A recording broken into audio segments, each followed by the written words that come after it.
안녕하세요. 백사원 목사입니다. 오늘은 9월 30일 화요일 아침입니다. 오늘도 신실한 마음으로 하나님의 말씀과 함께 하루를 시작하는 여러분 모두에게 좋으신 하나님의 넘치는 은혜가 하루 종일 함께 하시기를 바랍니다. 오늘 하나님의 말씀은 역대하 13장의 말씀입니다.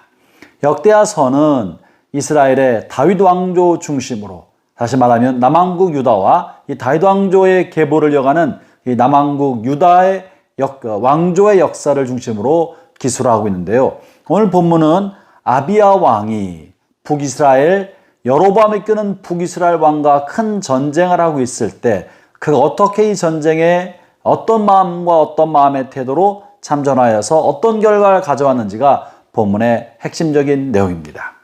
본문에서는 유다의 다스리는 왕인 아비야는 40만 군대를 가지고 쳐들어오는 북이스라엘 여로보암 왕과 맞섰는데 여로보암 왕이 이끌고 내려오는 군대는 80만이었다고 말합니다.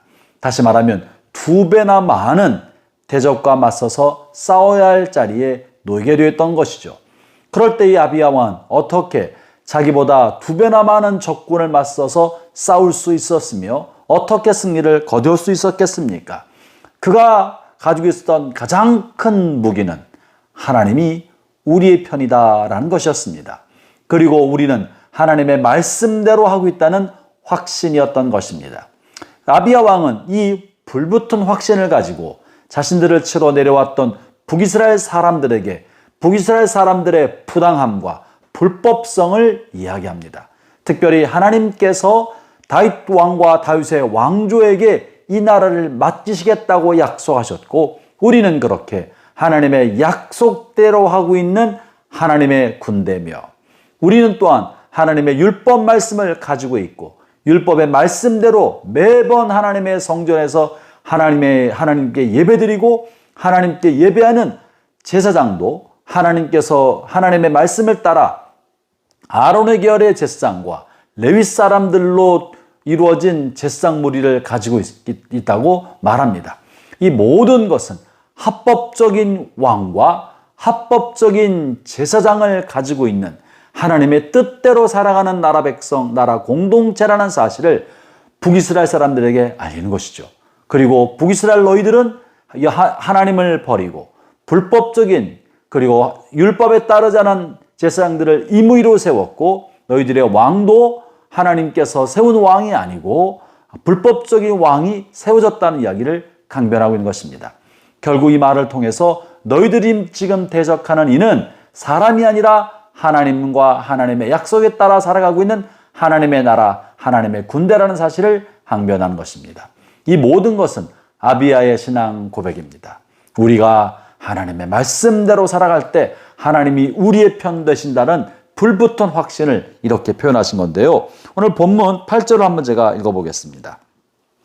이제 너희가 또 다윗의 자손의 손으로 다스리는 여호와의 나라를 대적하려 하는도다. 너희는 큰 무리요 또 여로보암이 너희를 위하여 신으로 만든 금송아지들이 너희와 함께 있도다. 너희는 이스라엘 백성이었는데 언제부터 금송아지를 신으로 모시면서 하나님을 거스리려 하느냐? 우리는 하나님의 말씀대로 세워진 왕조다라는 이야기를 한 것이죠. 사랑하는 형제자매 여러분, 여러분의 삶이 세상이 아무리 각박하고 유혹이 많아도 세상과 타협하지 아니하고 하나님의 말씀대로 살아간다면 삶의 위기와 어려움과 고난 앞에서 당당할 수 있는 내적 자신감과 내적 확신을 갖게 될 것입니다. 여러분, 이것이 신앙인 우리가 가져야 할 정체성이고 우리가 세상을 대하는 태도며 세상을 살아가는 우리의 무기가 되는 것입니다. 하나님의 말씀에 따라 하나님의 약속을 믿고 그 말씀에 따라 우리의 삶을 온전하게 살아갈 때 거친 파도와 흉흉한 바람 앞에서도 당당할 수 있는 내적 자신감이 생기는 것이죠. 오늘 하루를 시작하면서 무엇보다 하나님과의 관계를 중요하게 여깁시다. 말씀대로 살아갈 것을 다시 한번 마음에 다집시다. 하나님이 우리의 편이 되신다면 우리는 두려울 것이 없는 것입니다. 오늘 본문 12절에도 그런 이야기를 합니다. 하나님이 우리와 함께 하사 우리의 머리가 되시고 그의 제사장들도 우리와 함께하여 전쟁의 나팔을 불어 너희를 공격하느니라. 이스라엘 자손들아, 너희 조상들의 하나님 여호와와 싸우지 마라. 너희가 형통하지 못하리라. 이 말은 유다왕 아비야가 자신들을 쳐들어온 북이스라엘 사람들에게 한 말입니다. 이것이 그의 신앙 고백이었던 거죠. 형제자매 여러분, 신앙의 원칙을 지키고 말씀대로 삶을 살아가는 것이야말로 우리의 삶의 확신과 자신감의 뿌리가 되는 것입니다. 오늘 또 하나님의 말씀과 동행하며 주님과 동행하는 하루가 되시기를 바랍니다. 기도하겠습니다. 하나님 아버지, 감사합니다. 우리가 연약할 때 우리가 세상과 더 타협하려 하지 아니하고 세속적인 방법을 찾아서 돌파구를 삼으려 하지 아니하고 위기와 어려운 상황 속에서도 더욱더 하나님의 말씀대로 살아가고 있는지 자신을 점검하며 그 말씀대로 살아가는 것이 우리의 무기가 되고 힘이 되고 우리의 희망이 되게 하여 주시옵소서. 예수님 이름으로 기도합니다. 아멘.